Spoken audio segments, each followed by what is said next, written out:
జై శ్రీరామ్ హిందూ బంధువులారా, టీటీడీ చేతుల్లో మన హిందూ దేవాలయాలు ఉంటే పరిస్థితి ఎలా ఉంటుందో ఒకసారి చూడండి.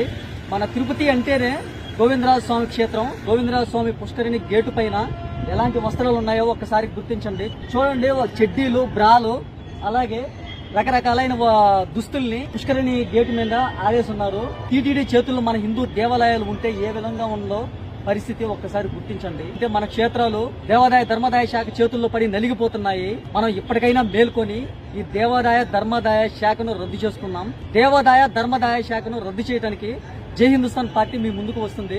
ప్రతి ఒక్కరూ జై హిందుస్థాన్ పార్టీకి సపోర్ట్ చేయండి. ఇది మన గోవిందరాజ స్వామి క్షేత్రానికి సంబంధించి పుష్కరిణి. ఈ పుష్కరిణి ఎలా ఉండాలి?